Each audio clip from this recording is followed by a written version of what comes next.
Welcome back to Teshkid FX for another Solana price prediction update, and in this video I'll be giving you the latest developments here on the Solana chart. And before I do so, make sure that you give this video a thumbs up, subscribe to the channel, and also check out the channel membership. And allow me to kickstart the video here on the daily chart by first giving you a brief of what has been happening, where you can see that Solana, from these low prices that we had been trading within, we saw a very nice bounce to the upside, making it to an all-time high at around the $261.1 mark in what I've been terming as a higher Elliot wave count 1 to the upside. And after making to the all-time high, we started the bear market, where we have been seeing lower prices in this massive ABC corrective structure, which has now taken us back to around the $8 mark in what I'm terming as a higher Elliot wave count 2 to the lower side, and giving you a measure from the all-time high. From the all-time high, you can see that Solana is down more than 92%, meaning there are chances that we might have seen the bear market low and also the low for this higher Elliot wave count 2 to the lower side.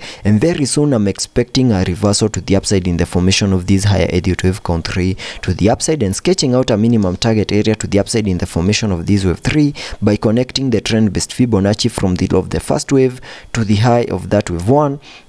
then dragging the fibs to the low of the second wave. That gives me a minimum target area at the fib level 1.618, and that is at around the $429.23 mark, and that is the minimum that I'm expecting Solana to do on the long-term scenarios. Once we get into the recovery phase, there are chances of making it to an all-time high at around the $429.23 mark in the formation of this higher Elliot wave count 3 to the upside, and that is the long-term scenario that I have here on the Solana chart. And jumping to the 1 hour chart for further analysis, and where we have a bit of a short-term upside movement to the upside, which has been obeying the Elliot wave structures. Here on the 1 hour chart, you can see that after making our low at around the $8 mark, we have been seeing a very nice bounce to the upside in a movement that has been obeying the Elliot wave structures. And on this chart, we can have the Elliot wave structure having these as the first wave to the upside. Then we saw the formation of the second wave. Then whatever we are seeing in this impulsive movement right here is the formation of that wave 3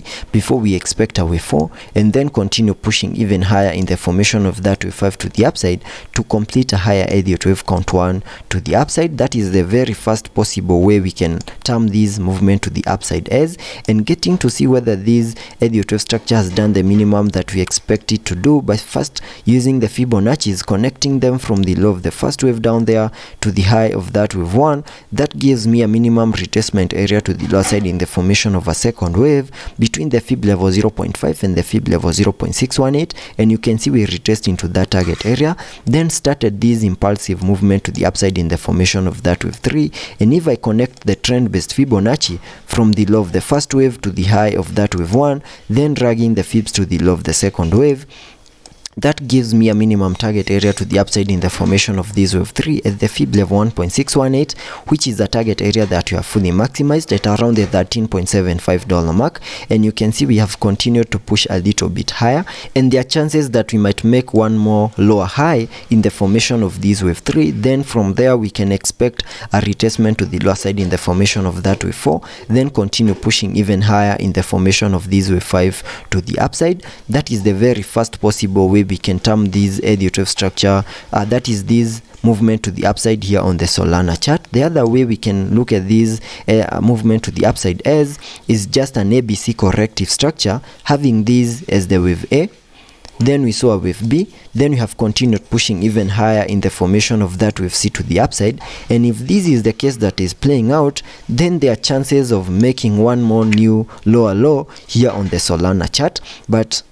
I think we have less chances of having such a scenario here on the Solana chart after seeing the 93% drop from the all-time high. There are chances that we might have seen the bear market low, and we might continue pushing even higher, obeying the Elliot wave structures, and get back into that impulsive movement in the formation of that higher Elliot wave count 3. And also taking a look at the indicators to see what movements will be supported here on the RSI. On the RSI, we are trading at around the 75 mark, meaning we have massive room for us to support any movements to the lower side. And that means there are chances that we might have seen the high for this wave 3 to the upside, and very soon we can expect a retracement to the lower side in the formation of this wave 4 to the lower side. And also taking a look at the MACD, here on the MACD we had printed a bullish cross, but you can see right now we have printed a bearish cross, meaning lower prices are coming our way. So let's be patient and see how that plays out, and I'll keep you updated.